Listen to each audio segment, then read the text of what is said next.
Mana Bentar Bang? ya. Ini udah. Ini udah bagus. Tadi agak macet-macet lagi dia. Macet. Sikit-sikit lah.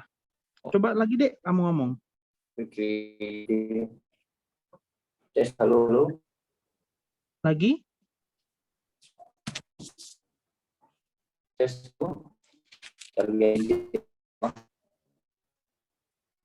Udah jelas, tapi kadang-kadang agak macet-macet dia. Suara Bang jelas, Dek? Tes. Halo. Kalau ini Bang? Ini bagus, Dek. Ini bagus nih. Oke. Kita mulai ya Bang. Sebelum kita mulai, mari kita baca doa terlebih dahulu. Doa dimulai. Bismillahirrahmanirrahim. Asyhadu an la ilaha illallah wa asyhadu anna Muhammadan. Oke, doa selesai. Nah, kita lihat di sini soal yang ketiga. Seorang perempuan usia 6. Seorang perempuan 65 tahun datang dengan keluhan nyeri dan bengkak di kaki kanan sejak 2 hari lalu. Pasien juga mengeluhkan demam dan nafsu makan yang berkurang. Pasien ada dijumpai riwayat DM sejak 15 tahun yang lalu dengan minum metformin, pioglitazone, dan glikazid. Namun gula darah masih belum terkontrol. Pasien sudah disarankan menggunakan insulin, namun pasien menolak. Dari Pempis dijumpai berat badannya 82 kilo dengan tinggi badan 175. Tensinya bagus, nadinya agak cepat sedikit, nafas bagus. Dari pemeriksaan lokal genu dijumpai ada bengkak, eritem, hangat, dan range of movement-nya terbatas. Dari soal pertama, dari data 1 ini sebutkan masalah di atas. Dek katanya. Kalau Abang rasa dari masalahnya itu kan yang paling pertama kali datang ke kita tuh kan nyeri ya, Dek ya. Nyeri dan bengkak di kaki kanan. Mungkin ada artritis ya, Dek ya? Iya, Bang. Ya kan? Kita buat artritis ya. Iya. Artritis, baru demam kan udah termasuk ke artritis lah, Dek ya. Nafsu makan bisa kita masukkan malnutrisi?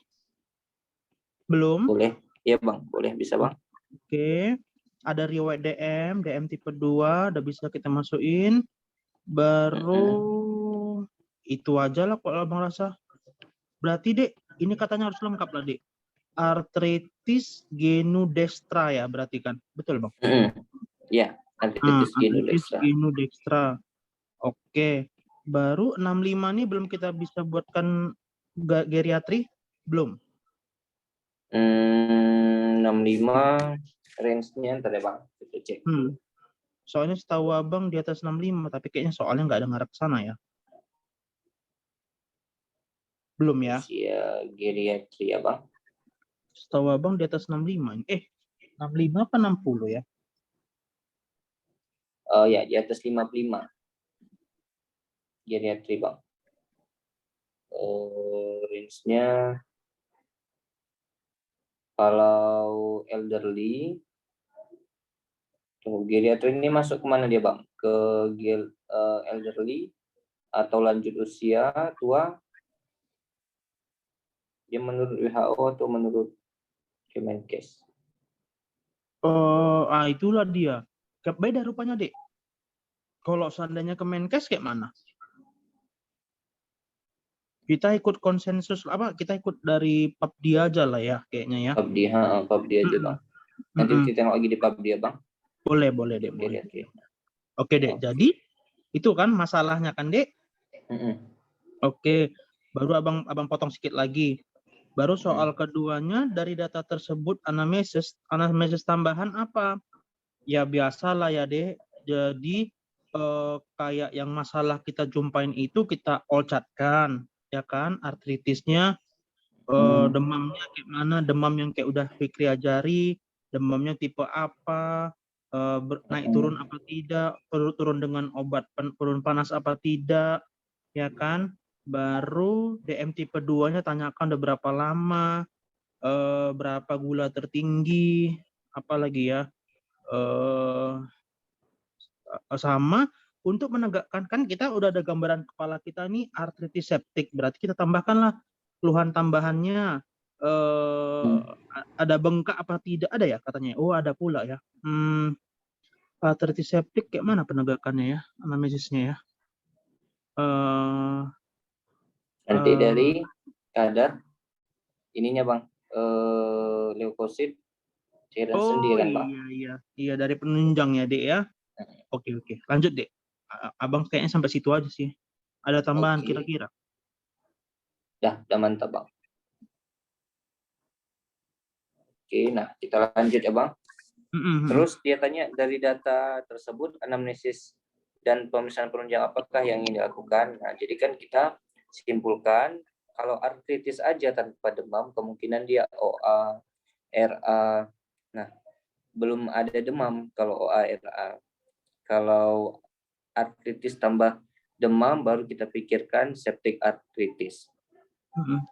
Nah, makanya nanti kalau dari septic artritis ini secara epidemiologi memang prevalensinya ini sering terjadi pada populasi umum dan lebih banyak terjadi pada laki-laki karena laki-laki ini memiliki aktivitas yang menyebabkan trauma. Jadi memang kenapa bisa ada bakteri itu kan karena infeksi bakteri di cairan sendi. Karena yang pertama ada trauma, terbentur lututnya, luka masuk bakteri ya, atau penyebaran dari pembuluh darah. Nah, jadi antara dua itu Bang.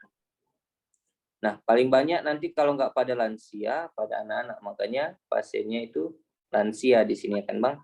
Nah, penyebab bakterinya itu paling sering bakteri gram positif, 75 sampai 80%. Bakteri gram negatif hanya 15 sampai 20%. Ya, yang paling sering nanti ditanya Staphylococcus aureus. Nah, faktor risikonya ada banyak, bisa sebelumnya memang ada rheumatoid arthritis atau osteoartritis, bisa dia menggunakan sendi yang palsu ya Bang, karena dia nanti dipasangkan patelanya ya di lututnya itu sendi yang palsu, atau pasiennya status sosioekonomi yang rendah, nah dan lain sebagainya. Tapi di sini faktor risiko dari pasien adalah DM-nya. Nah, DM menjadi faktor risiko si pasien. Ini di sini ya Bang. Kemudian satu lagi sering terjadi pada ini, pasiennya mendapat suntikan di intraartikular. Jadi ada disuntik cairan biasanya Bang. Ini pada pasien-pasien yang OA, cairan sendi ya, tambahan sendi di intraartikular di lutut. Nah, biasanya karena suntikannya itu asepsisnya tidak baik ya, bakteri bisa ikut ke dalam cairan sendi. Nah, bakteri yang ada di kulit kita kan Staphylococcus aureus yang paling banyak. Makanya paling sering nanti terinfeksi oleh Staphylococcus aureus. Nah, manifestasi klinisnya demam dengan gejala-gejala khusus ini yang harus kita tanyakan. Anamnesis tambahan. Ya. Jadi ada nggak kesulitan saat menggerakkan sendi? Nyeri tadi udah ada di soal, nyeri, hangat, dan bengkak. Nah, kemudian di sendi mana aja yang terjadi? Memang paling sering di sendi lutut. Ada nggak diikuti dengan sendi-sendi yang lain seperti sendi panggul, sendi bahu, pergelangan kaki, siku, dan lain sebagainya. Nah, itu aja anamnesis tambahan yang bisa kita berikan. Demam udah ditanyakan. Kemudian pemeriksaan penunjangnya, penunjang yang dapat dilakukan pada kasus artritis septik adalah yang pertama pasti laboratorium darah lengkap atau darah rutin. Darah lengkap. Nanti nampaklah jumlah leukosit pasti akan meningkat di atas 11.000 atau nanti di antara leukosit yang meningkat itu akan dominan neutrofil karena neutrofil ini penanda untuk infeksi bakteri. LED dan CRP meningkat ini juga penanda bahwasanya ada terjadi inflamasi di tubuh. Kemudian pemeriksaan radiologi yang lain seperti X-ray, USG, MRI. Nah, tapi dari X-ray atau USG ini udah cukup bisa dilakukan. Kemudian kita tarik cairan sendinya. Cairan sendi sinovialnya kita tarik, lihat ada nggak sel darah putih di sana. Kalau ada sel darah putih di atas 50.000 sel per milimeter kubik dan dominan selnya itu dominan PMN. PMN itu si neutrofil ya, Bang. Nah, kalau nanti di antara cairan sendinya itu yang dominan adalah sel-sel neutrofil, maka kita tegakkanlah dia sebagai artritis septik. Kemudian bisa juga kita lakukan pewarnaan gram, ya, nanti untuk melihat bakteri apa yang menyebabkan pasien ini. Atau bisa kita kultur, nanti kalau kultur kita bisa sekaligus ngetes kira-kira antibiotik mana yang bisa dilakukan atau yang spesifik untuk pasien ini. Nah, untuk analisis cairan sinovial, kita bisa bedakan pertama ada yang normal, normalnya itu jernih, transparan, jumlah sel darah putihnya di bawah 200, jumlah sel PMN-nya di bawah 25, dan pewarnaan gramnya negatif. Kalau terjadi kelainan, seperti bisa kelainannya itu non-inflamasi. Non-inflamasi artinya sering hanya nyeri-nyeri biasa akibat pergerakan yang terlalu banyak. Nah, biasanya warnanya, gambaran mikroskopisnya transparan juga, tapi nanti jumlah leukositnya itu sudah 200 sampai 2000. Jumlah PMN-nya di bawah 25. Kalau sudah terjadi inflamasi, tapi bukan karena infeksi, warnanya sudah mulai kuning, berawan, ya. Jadi nanti ada putih-putih seperti berkabut. Kemudian jumlah leukositnya di bawah 100.000, ini tadi di bawah 2000. Jumlah PMN-nya di atas 50, tapi masih di bawah 75. Nah, kemudian pewarnaan gramnya masih negatif. Nah, kalau yang infeksius, inflamasi dan infeksius, infeksiusnya itu bisa karena gonokokus atau bakteri selain gonokokus. Kalau bakteri gonokokus, dia kuning warnanya, kemudian gambaran makroskopisnya berawan atau opak, leukositnya itu di antara ini ya, 34.000 sampai 68.000, kemudian neutrofilnya di atas 75, pewarnaan gramnya bisa bervariasi. Kalau gonokokal nanti bisa diplococcus, ya. Nah, bisa juga jenis-jenis gonokokal yang lain yang sejenis dengan gonokokal, tapi paling sering gonokokal ini gambarnya diplococcus. Kemudian untuk bakteri non gonokokal, dia berwarna kuning hijau, gambaran makroskopisnya opak, jumlah sel darah putihnya di atas 50.000 di cairan sendi, kemudian jumlah sel PMN-nya di antara leukosit tadi di atas 75. Kemudian pewarnaan gramnya biasanya positif, 60-80% pewarnaan gramnya gram positif, karena gram positif ini termasuk ke dalam Staphylococcus. Oke. Suara Fikri ada macet-macet, Bang? Enggak ada, Dek. Bagus, Dek. Jelas. Bagus ya.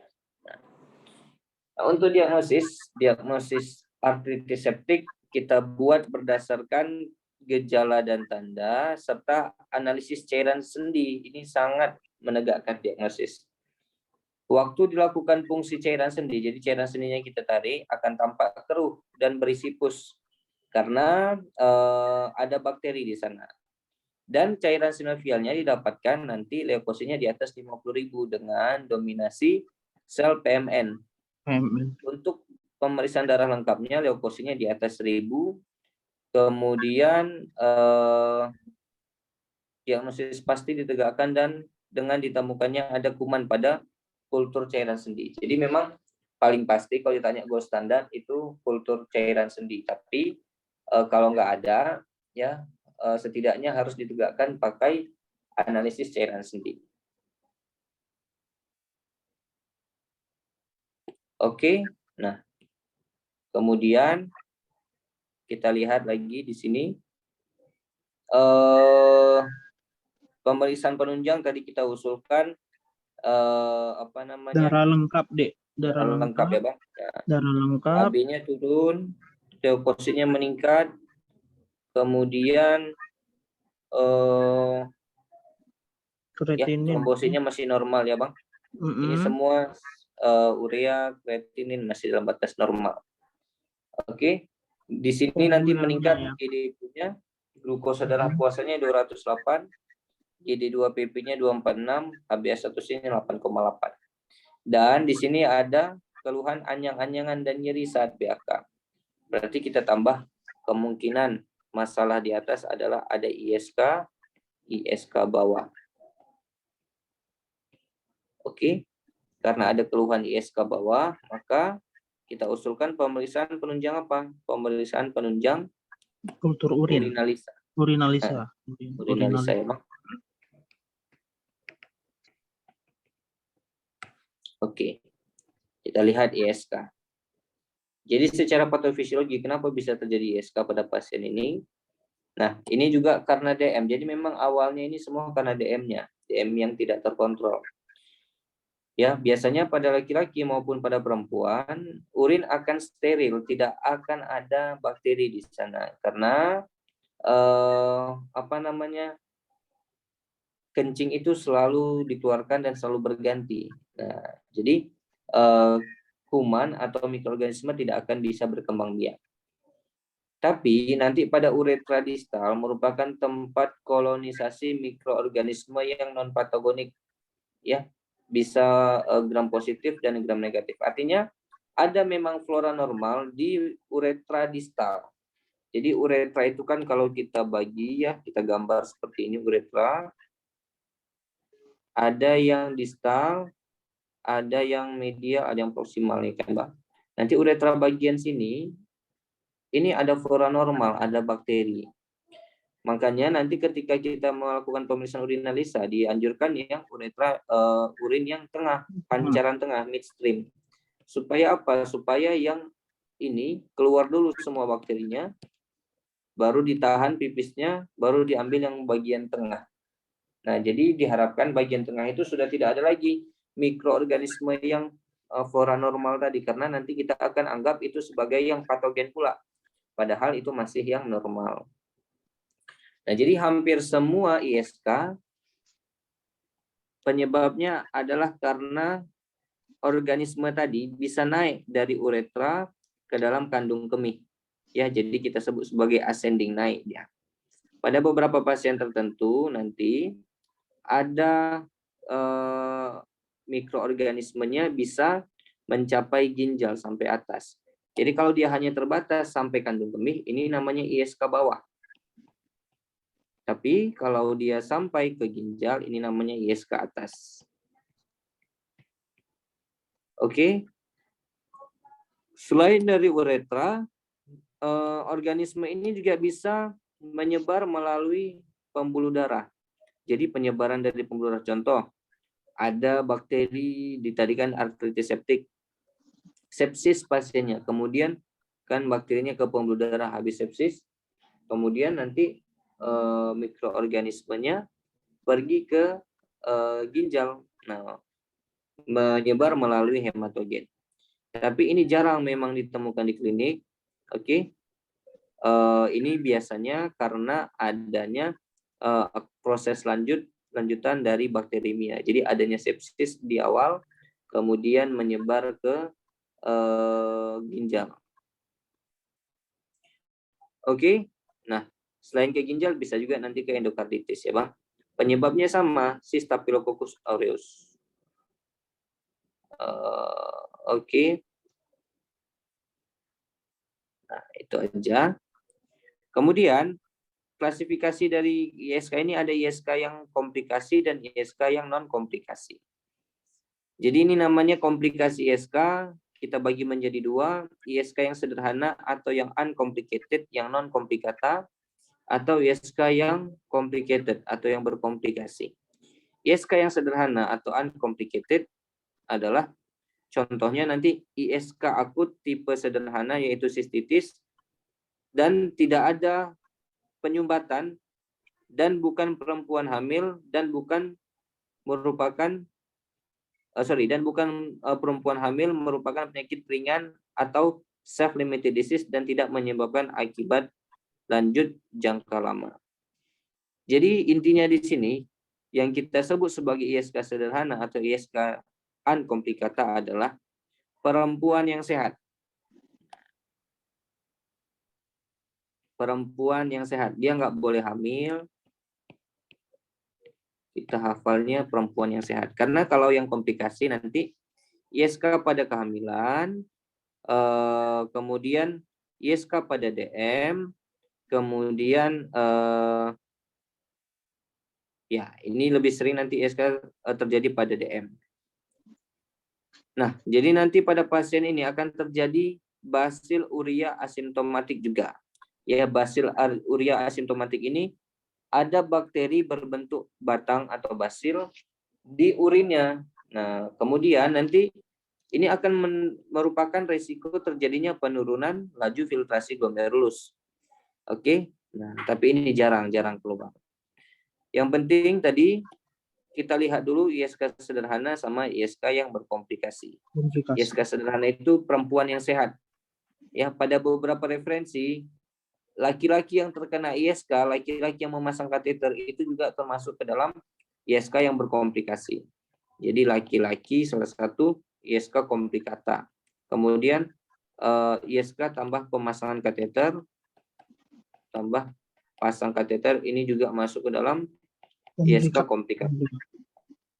Nah, untuk pemeriksaan penunjang ISK, kita bisa gunakan tadi kan urinalisa, kemudian bisa kita lakukan pemeriksaan mikroskop di urin, kemudian kultur urin.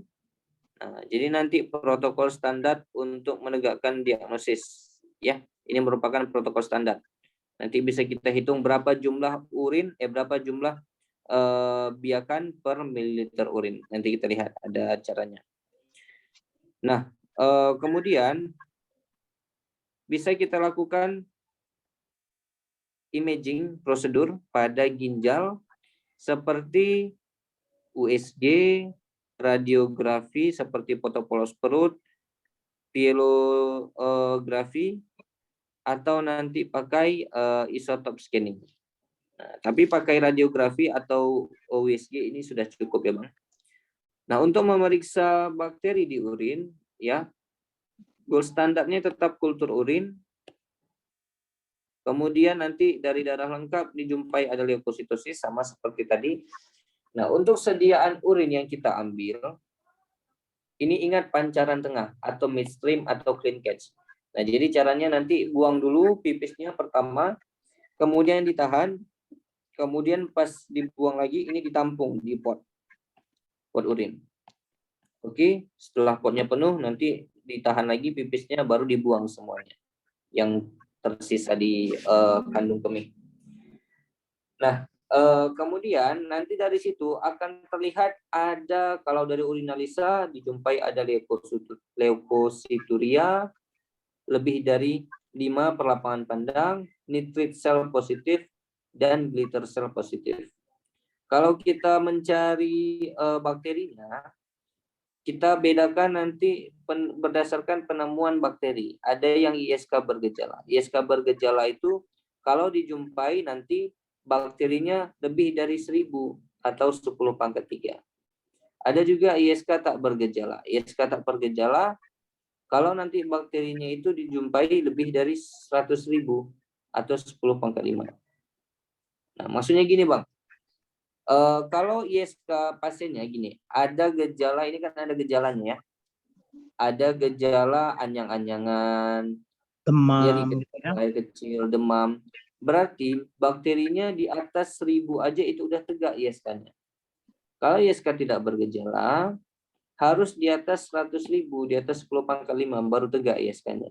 Tapi kalau diambil dari kateter, misalnya dia lagi sudah pemasangan kateter, langsung kita ambil dari kateter, di atas 100 atau 10 pangkat 2 maka tegak ISK-nya. Kalau dari fungsi suprapubik artinya nanti langsung ditusuk vesika urinarianya, diambil urinnya, ditusuk pakai jarum. Jadi kalau nanti dijumpai bakteri gram negatif, berapapun bakteri gram negatif, itu langsung tegak ISK-nya. Tapi kalau bakteri gram positif, ini harus beberapa ribu. Bisa 1000, bisa 2000, ya harus beberapa ribu baru tegak. Untuk tata laksana ISK bawah prinsipnya adalah intake cairan yang banyak, diberikan antibiotik yang adekuat, dan alkalinisasi urin. Jadi urinnya jangan sampai terlalu asam. Caranya nanti bisa banyak minum susu atau kita infus bikarbonat ya. Antibiotik yang terpilih adalah ampicillin 3 gram atau trimethoprim 200 gram. Diberikan selama 5-10 hari. Kalau nanti infeksinya berulang ya, disertai dengan ada faktor predisposisi. Faktor predisposisi di sini DM contohnya ya, Bang.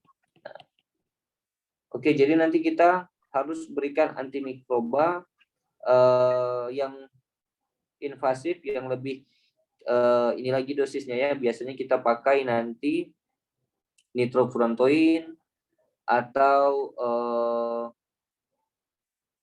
cotrimoxazole bisa ya, Bang. Nah, dan jangan lupa perbaiki faktor risikonya, Bang.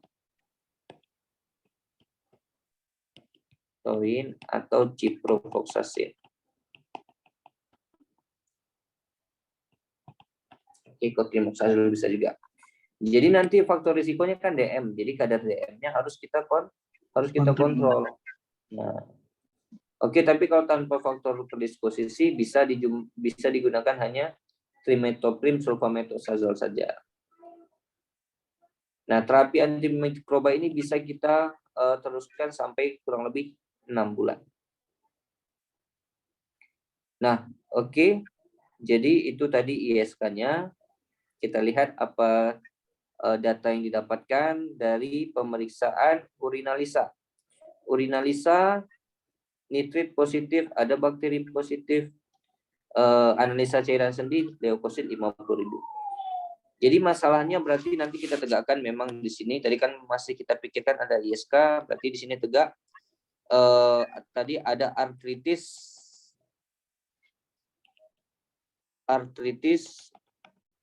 septik genu dextra tambah ISK bawah. Oh, ISK bawah. ISK bawah tambah DM. ISK bawah komplikata ya, Bang. Komplikata tambah DM tipe 2.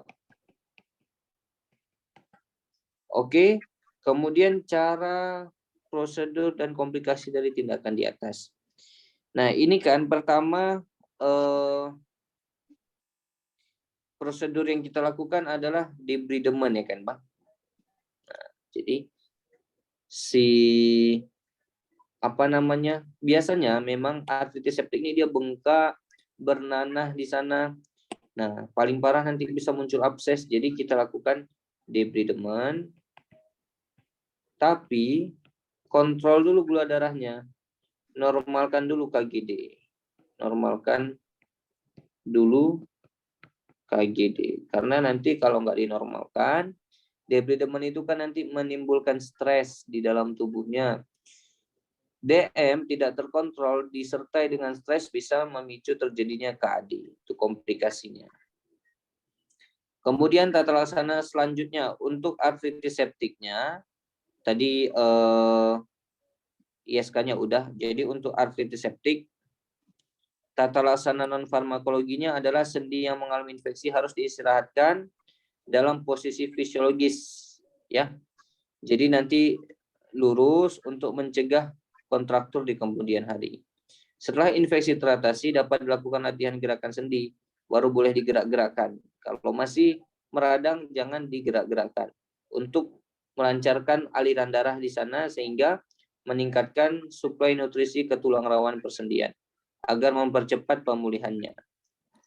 Nah, untuk farmakologi, obat-obatan kasus artritis septik harus segera dilakukan pemberian antibiotik. Ya, jadi kalau antibiotiknya terlambat, ini bisa kumannya berkembang biak dan cepat menimbulkan kerusakan yang permanen di kartilago sendi. Jadi kalau kerusakan permanen, ini bisa nanti pasiennya kontraktur, tidak bisa digerakkan dengan leluasa sendinya, atau bahkan menyebabkan sepsis karena nanti bakterinya menyebar dari hematogen. Tata laksananya terdiri dari penggunaan antibiotik pada kasus artritis septik dapat diberikan secara empiris. Nah, contohnya gini. Kalau dijumpai kokus tadi, Staphylococcus gram positif, kita berikan nafsilin atau oksasilin 2 gram IV per 4 jam. Oke. Kalau dia resisten terhadap golongan metisilin, maka harus kita berikan vancomycin atau clindamycin. Kokus gram positif yang berantai, tadi kan berkelompok. Kalau berantai dia berarti streptococcus. Nah, streptococcus, jadi kan ciri khas streptococcus ini dia bulat-bulat seperti rantai. Kalau staphylococcus bulat-bulat seperti anggur atau berkelompok. Nah, jadi kalau streptococcus kita kasih nafsilin sama 2 gram atau penicillin. Kalau diplococcus ini penyebab tadi yang penyebab gonokokal, gonore biasanya Neisseria gonorrhoeae, maka kita kasih ceftriaxone. Atau gonococcus diplococcus gram negatif penyebabnya si Enterobacteriaceae. Maka tetap bisa kita berikan ceftriaxone. Kalau bacil gram negatif, kemungkinan penyebabnya Pseudomonas, kita kasih cefepime. Kalau banyak mikrobanya, ada gram negatif, ada gram positif, masih bisa kita kasih nafsilin atau oksasilin. Nah, baru kita rujuk ke rumah sakit rujukan untuk tata laksana lebih lanjut yang memang ada konsultan reumatologinya, atau nanti rujukannya itu fungsinya untuk dilakukan debridemen, ya Bang. Karena nanti biasanya bengkak memang. Nah, bengkak kita harus kalau ada nanah kita harus keluarkan nanah. Oke. Nah, jadi pada kasus di atas gejala umum demam dan pada pemeriksaan fisik didapatkan tanda merah, nyeri, bengkak, tampak keluar pus dari sendi. Kalau ada keluar pus, nanti kalau ada maka harus diberi demam. Oke, jadi harus dirujuk ke rumah sakit rujukan agar dapat dilakukan penegakan diagnosis secara analisa dan kultur cairan sendi dan pelaksanaan komprehensif.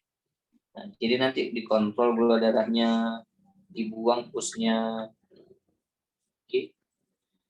Nah, ini tambahannya. Kalau pasiennya alergi golongan penisilin, berikan vancomycin ditambah cephalosporin generasi 3 seperti ceftriaxone tadi.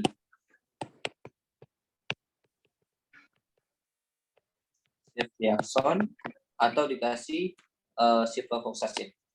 ciprofloxacin. Nah, pemberian antibiotik biasanya selama 2-4 minggu, pada kasus berat bisa sampai 6 minggu. Kalau ada pus, ya, misalnya pada fungsi cairan sendi untuk mengeluarkan ada pus, maka kita harus keluarkan pusnya sebanyak mungkin. Kemudian drainase dengan tindakan bedah atau debridemen perlu dipertimbangkan untuk artritis septik. Jadi tindakan yang dimaksud dari soal ini yang diminta tadi adalah tindakan debridemennya, ya Bang. Debridemen.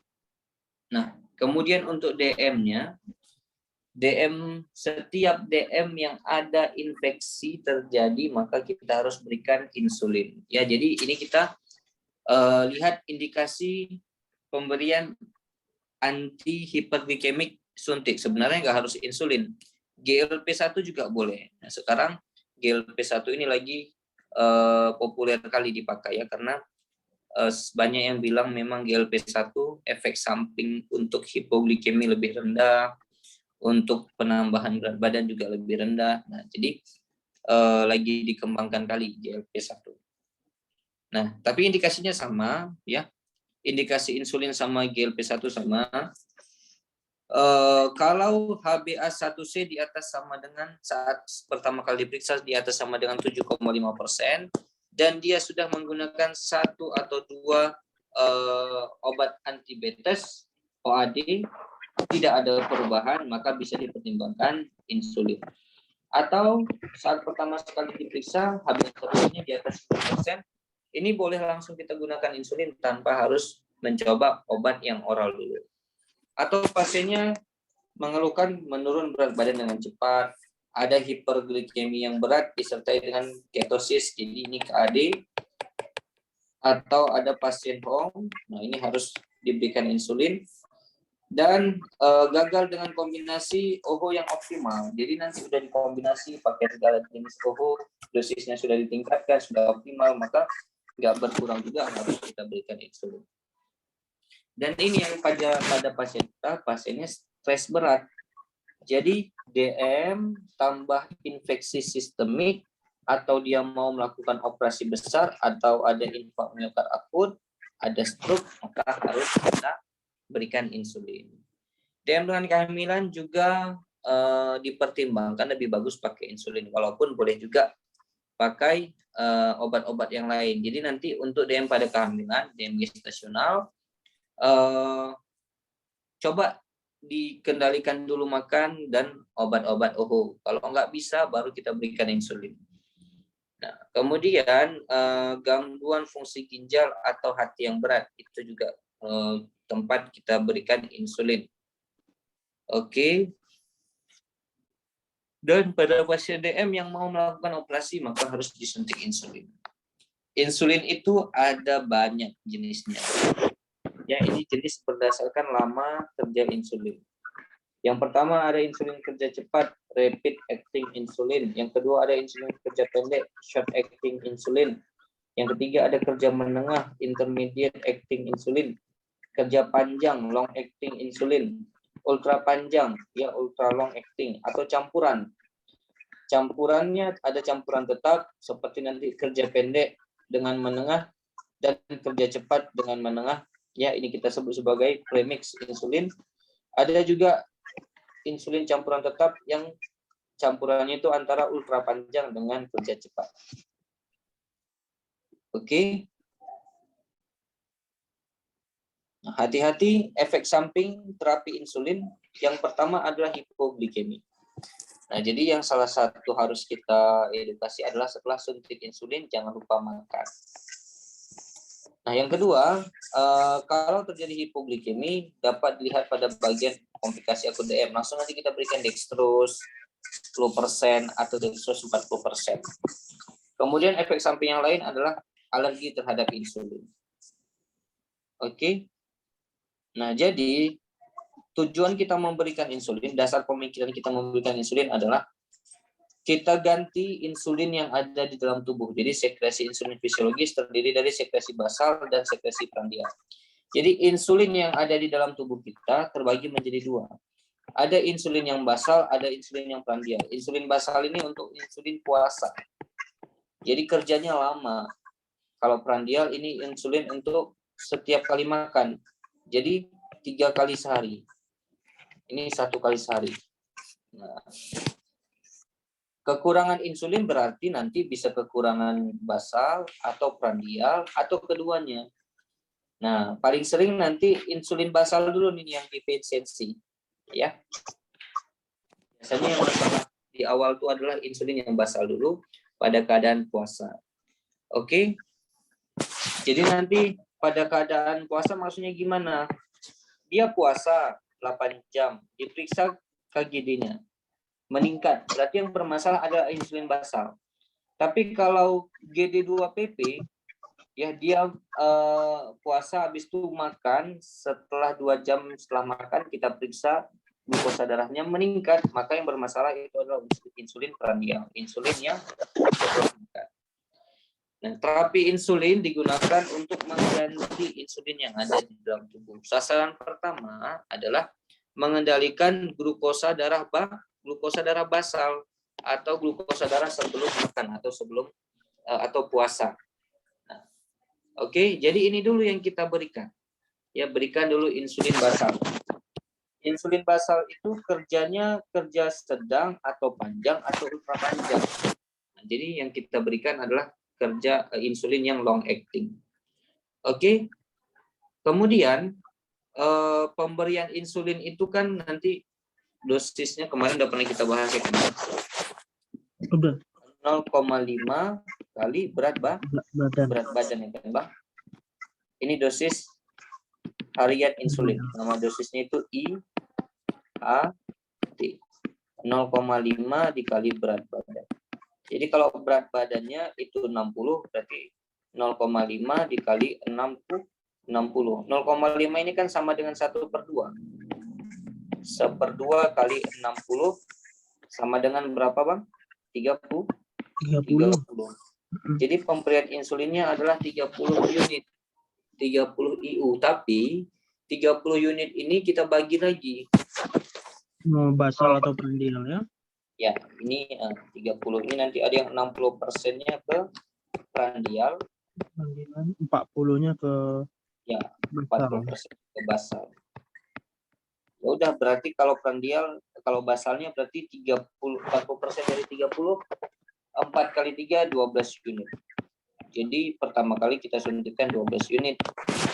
Kalau yang prandialnya berarti kan 3 kali 6, 18 unit. Tapi karena prandial itu lagi ya, 3 kali sehari, dibagi 3 lagi, 6, 6, 6. Jadi 6 unit pagi, 6 unit siang, dan 6 unit malam. Setiap makan dia diberikan. Setiap mau makan 30 menit sebelum makan. Nah, jadi tadi kan kita berikan yang basal dulu, yang basalnya 12 unit. Nah, nanti boleh kita tambahkan 2-4 unit setiap 3 hari bila dosis 12 unit ini belum bisa menurunkan glukosa darah, belum tercapai target glukosa darahnya yang diinginkan. Ya, apabila sasaran glukosa darah basal atau puasa telah tercapai, memang udah tercapai GDP-nya, misalnya udah di bawah 100 GDP-nya. Tapi HbA1c-nya belum mencapai target. Maka tambahkan prandial. Ya. Nah, jadi prandial ini ditambahkan jika HbA1c-nya belum sampai target. Nah, jadi prandial ini untuk mencapai sasaran glukosa darah prandial digunakan insulin yang kerja cepat. Ya, rapid acting itu disuntikkan 5-10 menit sebelum makan. Atau yang short acting, kerja pendek. Kalau cepat dan pendek bedanya, cepat ini ya respon awalnya lebih cepat daripada yang short acting.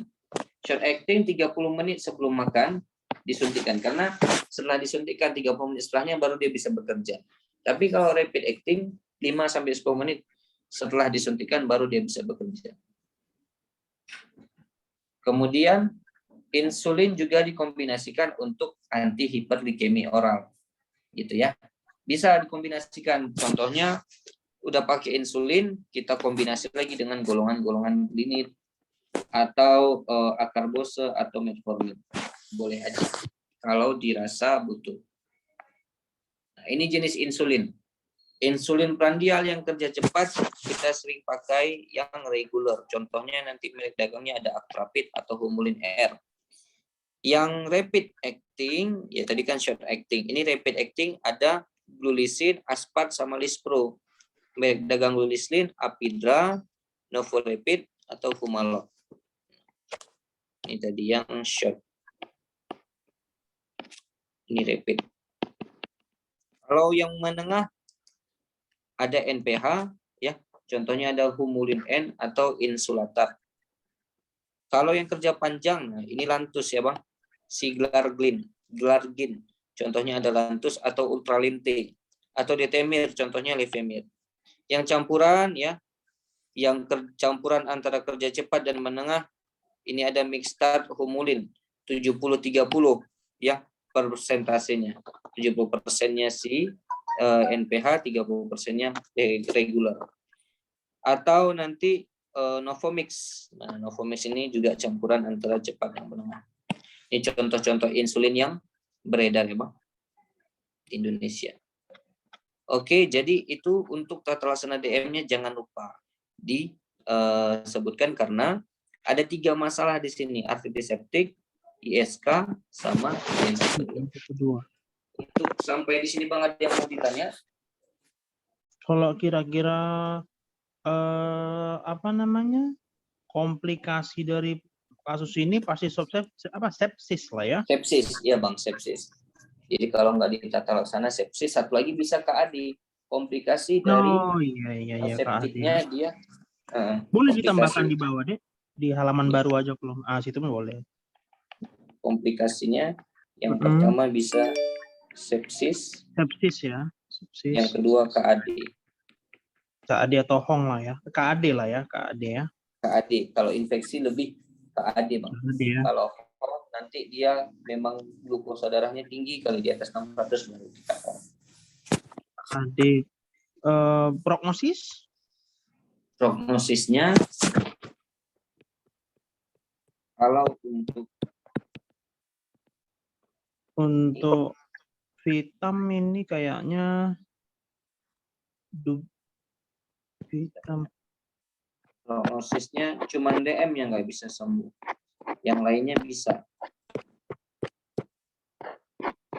Oke, jadi kalau ini kan ada 3 masalah kita ini kan. Ada 3 masalah. Dia minta prognosis kita jabarkan lah ya, prognosis ini gitu lah ya. Jadi kalau untuk prognosis DM, untuk sanamnya malam ya. Sanamnya malam. Sembuhnya kan nggak bisa sembuh dia itu. Oke, kalau fungsional ya dubia bonam lah kita bisa bilang ya. Oh bukan, sorry, vitamnya bang. Salah. Vitam. Sembuh dulu ya bang. Vitamnya ini malam.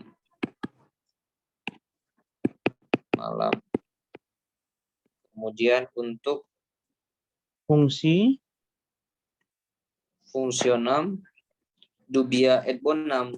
Dek, vitam itu bukan untuk dia hidup, Dek. Betul tadi kamu. Sorry. Nasional yang sembuh kan? Vitam itu kayaknya dubia bonam lah ya, kan bisa hidup orang DM. Iya. Bonam. Ya kan?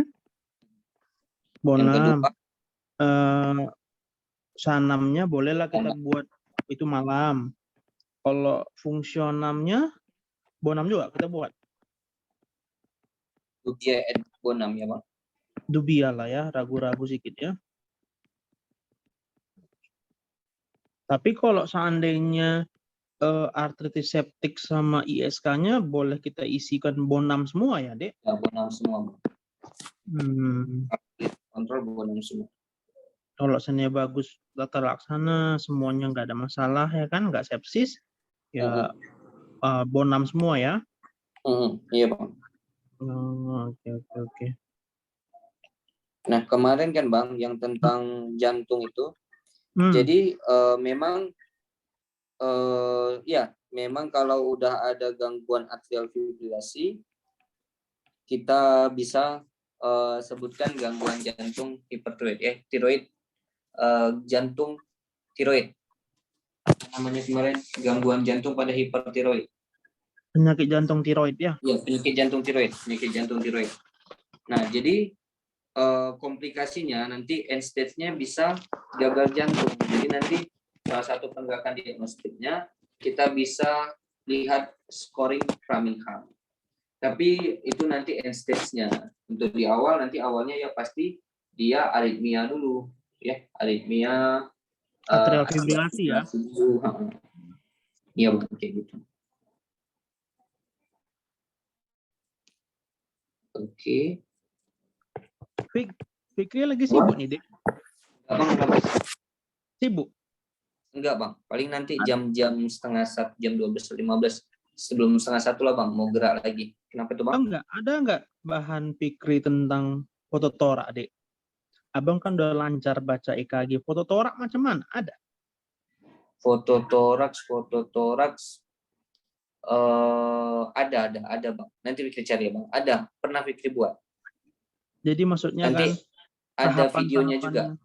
Ada videonya bukan juga. Maksud Abang, jadi kita step by step dari awal kan, kayak misalnya EKG kan ini dulu gitu kan. Nanti kan mana tahu soalnya ada tentang ini bagaimana cara kamu menjelaskan fototoraks. Enggak mungkin, kita kan biasanya kan langsung ini hasilnya ini. Maksudnya dari identitas, dari ini kan gitu dulu harusnya kan terstruktur dia kan. Ada nggak kira-kira?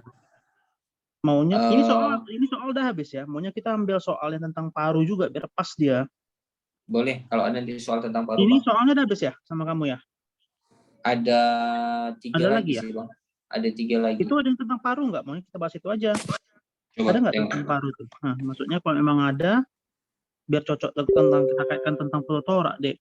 Abang kadang-kadang kan kita kan kebiasaan kan langsung membaca kesimpulan nanti mana tahu dia tanya, coba kamu jelaskan cara pembacaan fototorak, kan mau juga itu kadang-kadang kan harus terstruktur dia dari kalau nggak salah Abang dulu waktu di radiologi kan identitas, tengok dulu kualitas fotonya lah, IGA ini harus nampak, gitu-gitu dia kan. Hmm, masih ada soal sama Fikri. Kalau memang nggak, coba lihat di Ada soal nih. itu, ada nggak tentang masalah paru? Biasanya TB itu. Ada nggak TB, soal TB? Itu septik ya. Oke, bawa lagi, Dek. Ini KGD. Nah, ini tadi ya. Septic arthritis nih. Ini, ya. Ini tadi nih kan. Ini cuma 1 soal ya, Bang? Oh, ini septic arthritisnya ini kan? Mm-mm. Iya kan? Tadi kita Ini nggak ada OA. bahas OA ini. Tadi kita nggak ada bahas tentang analgetik ya. Memang nggak, tapi nggak nyeri tadi dia ya. Demamnya cuma ya. Ini OA ya. Kalau abang rasa bagusan kita nanti cari aja soal yang tentang Paru ya, Bang? aja. Itu Paru sama aja. sih, Bang, tadi. Hah? Sama masalahnya. Sama Artritis, kan? DM, Tapi dia anyangan-anyangan sama ini, Bang, soalnya. sama, tapi Ya, dia sama lebih dengan yang tadi. sama ya. Dek, coba kamu buka Alaska, Dek.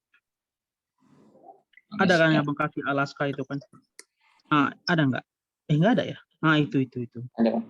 Ini banyak kali, ada 54 kasus nih. Maksudnya kita ambil yang tentang paru aja sambil nyinggung, nanti kamu minta catatan kamu yang foto torak itulah. Abang pingin juga biar lebih paten. Coba ya. Diafragma harus mengapa kan gitu, harus ngelapornya kan? Diafragma inilah mana lah, udah lupa lah Bang ya kan, Dek, waktu di radiologi gitu ya kan. Agak banyak ini. Kemarin Abang terlihat coba aja nanti tuh ada soalnya tentang paru itu. Ada nanti itu, ada kunci jawabannya, nggak enaknya Alaska ini, Dek. Ada kunci jawabannya, tapi kan maksudnya ya kalau memang seandainya yang apa kan bisa kita cari tentang kayak patogenesis atau yang kurang-kurang, coba buka lah. Ada jawabannya semua nih nanti nih. Nah, coba cari yang ada foto toraknya. Coba terus. Itu tulang. Lagi deh. Itu tuh tentang apa ini? Ini tentang ini apa ini kira-kira? nafas berbunyi jantung ya. PPOK ini. Oh, PPOK ya. Enggak. Asma ini 24 tahun. Tapi mulai merokok tuh. Asma, masih asma. Iya, merokoknya masih 2 batang per hari. Gini, maksud Abang, cobalah ke bawah lagi, banyak tentang paru nih, nanti kamu pilih aja ya kan, cobalah terus. Tapi jelek pula parunya ya. Nah itu kan atau pada paru juga. Ini sama, ini kunci jawabannya, Dek. Nah kan ada kan soalnya kan, tuliskan, deskripsikan tentang baca EKG kan, itu insya Allah Abang udah bisa. Maksudnya nanti mana tahu deskripsikan tentang interpretasi tentang ini gitu kan.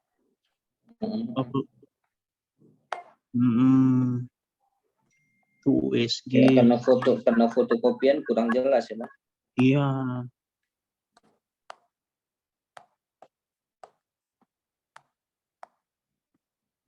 Coba terus ke bawah. Yang ada foto-foto torak dan agak-agak paten-paten sedikit lah. Jadi itu aja kita bahas maunya.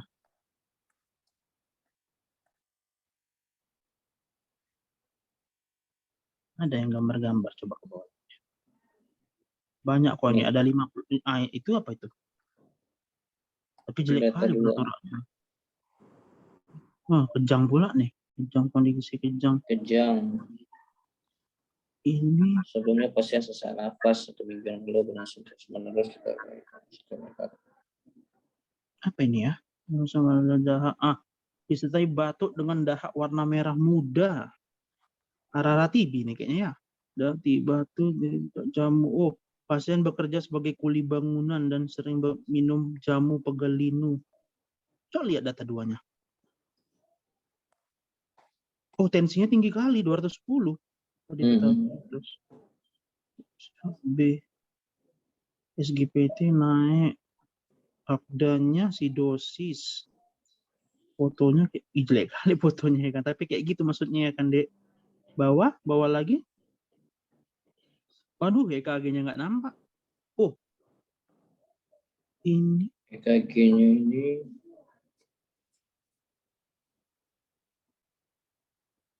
sempit itu kan? mm-mm. Sempit pelebar sempit ya? Sempit. Sempit kan? Sempit ya. Tapi kayak terus ada poin. Berbeda ya? Pasien disebutkan dikirim ke HD ini tiba-tiba HD kembali kejang dan tadi masih terambah ya. uremik ya takutnya ya. Tampak dah. Gitu-gitu tuh patofisiologi gangguan ginjal. Nanti di situnya kita bahas nanti. Oh, ini Ada ketidakseimbangan elektrolit nih Bang jadinya. Elektrolit. Tapi maksud Abang kan ini kan kayak ada itu adanya jawabannya di bawah, coba lah lihat di bawah adanya kunci jawabannya itu semua. Ini nih ya kuncinya ini gitu. Kunci jawabannya ini dia. Makanya kalau ini nggak terlalu enak bahasnya udah ada kunci jawabannya. Sebenarnya maksudnya yang penting-pentingnya kita ini gitu kan kita apakanlah kita kuatkan lagi gitu maksud Abang. Dia jika distes 5 hiperkalemi, makanya EKG-nya terganggu, asidosis metabolik edam baru, hipertensi emergensi, pneumonia. Berarti ini nefro ya? Nefro. Nah tuh kan soalnya itu deskripsikan EKG di atas, nah, kan? Nah, nanti ada soalnya deskripsikan foto torak di atas. Nah, itu Abang itu Abang takut atau kayak mana nanti ya? Abang carilah kalau enggak boleh Fikri lihat-lihat yang itu boleh. Atau enggak nanti Abang cari soal yang di paru yang agak baru-baru nanti kalau enggak biar kita sambil. Kalau ini Bang. Mana itu? Adanya nyeri tulang, nyeri dada, mengurung diri di kamar. Biopsi ini karsinoma paru. Nah, ini boleh. Tapi enggak jelas fotonya. Atau gini lah nanti Fikri cari tentang foto torak CA paru. Enggak jelas itu kan. Ini perempuan ya? Kok besar kali di bawahnya itu. Ini metastasis ya, metastasis. Nah, boleh. Udah ini aja kalau enggak, tapi nanti foto. Tapi nanti kita bahas juga tentang ini ya, Bang.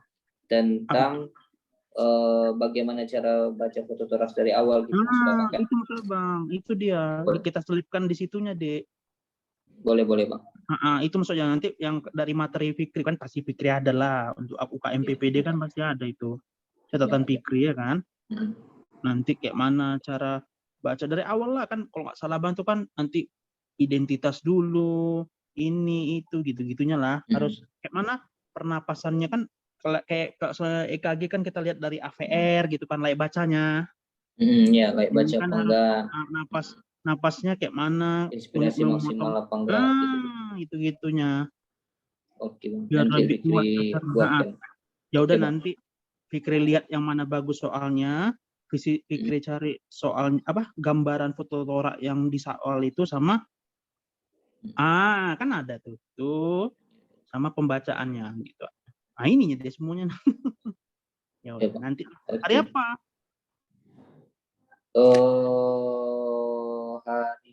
Hari Selasa pagi mungkin ya Bang, insya Allah ya Bang. Selasa pagi ya Dek ya? Jam 9 atau jam 10 ya Bang? Boleh Dek, boleh. Oke Bang. Oke. Makasih banyak ya. Nanti minta bahannya ya Dek. Ya Bang, hari ini sama dikirim ya Bang. Sama slide-nya ya. Oke Bang.